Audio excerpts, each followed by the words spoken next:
Hello everyone, we'll be looking forward to the next terminology related to unemployment. I'll be dealing here with two types of unemployment, disguised unemployment and structural unemployment. My name is Afsha Parveen and you can follow me for the economics terminology. You can see this playlist if you are of any category, आप student हो, आप college going हो, आप किसी competitive exams की तैयारी कर रहे हो या फिर यूपीएससी में जो GS3 का पार्ट होता है इकोनॉमिक्स के लिए, उसमें भी आपको बेसिक टर्मिनोलॉजी समझने में the videos would be very helpful. So let's get into the discussion. Unemployment क्या होता है पहले वो समझते हैं. Now unemployment is basically a situation जहां आपके पास काम नहीं है. So this is in the literal word बेरोजगार होना, यानी कि आपके पास कुछ ऐसा सोर्स ऑफ अर्निंग नहीं है through which you can have a financial independence in your hand.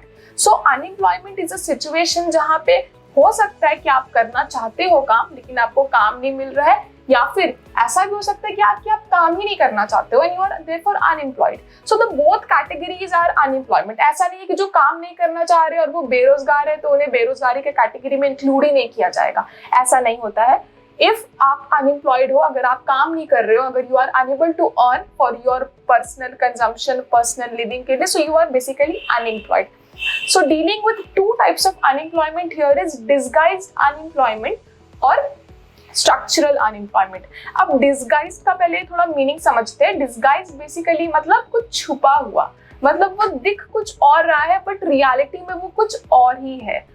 जैसे कि if you have gone through the story books in your childhood तो एक बहुत अच्छा चैप्टर आता था of an angel in disguise. तो क्या होता था वहां पे आप एक बच्ची को अडॉप्ट करके लाते हो and the mother is very much angry कि क्यों लाए हो, she is a burden on us and all of that. But the moment the girl enters into their family, the family condition starts improving and all of that.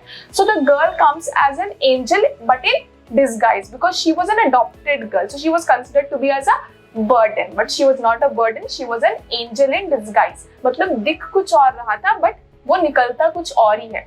So connecting this with disguised unemployment, मान लेते हैं एक field है, एक field में 5 लोग के काम करने का काम है. मतलब इतना काम है कि 5 लोग मिलकर उस काम को अच्छे से खत्म कर देंगे और मतलब उनका प्रोपोर्शनेट ऑफ वर्क भी बराबर होगा और मतलब काम कर रहे हैं वो लोग, ऐसा कुछ है.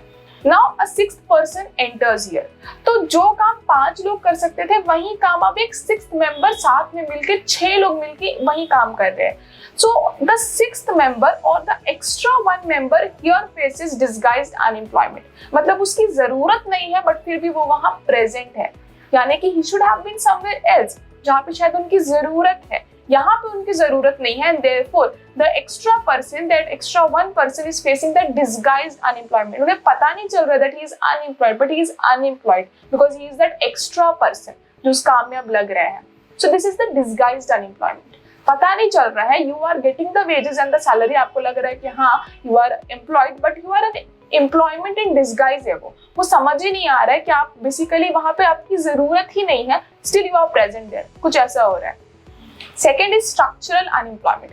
स्ट्रक्चरल अनएम्प्लॉयमेंट मतलब क्या हुआ कि फॉर इंस्टेंस आप कहीं काम कर रहे हो बट आपको पता है कि आपका skills is much more than that. मतलब you have certain qualities in you, you have that capacity and that ability in you to go beyond the work which you are doing in that particular sector. So when you realize this, आप क्या करोगे? You tend to leave that job क्योंकि आप उस काम को छोड़ोगे और जो काम शायद आपके स्किल के बराबर हो, आपके कैपेसिटी के बराबर हो और जहां से आप शायद ज्यादा रेवेन्यू जनरेट कर सकते हो, you will tend to move towards those industries or those companies. So the moment you leave this job and try to search the job जो आपके स्किल्स, आपके टैलेंट, आपकी एबिलिटी से मैच करती हो, सो ये time gap between living your particular job and finding the new job which matches your talent, this time gap is that structural unemployment. मतलब वो टाइम जब आप अपना right job ढूंढ रहे हो, that is the structural unemployment. यानी कि you are trying to find the job which matches your abilities and therefore you need some time कि आप उसे ढूंढ सको. And the moment that time gap which you will see between finding a new job and leaving that prepared job or that doing job is considered to be the structural unemployment of that person. So I hope I was able to make you understand what is the difference between disguised unemployment and structural unemployment. If you have any confusion, you can tell me in the comment section. I'll be more than happy to reply you over there. I'll see you in the next terminology. Thank you so much.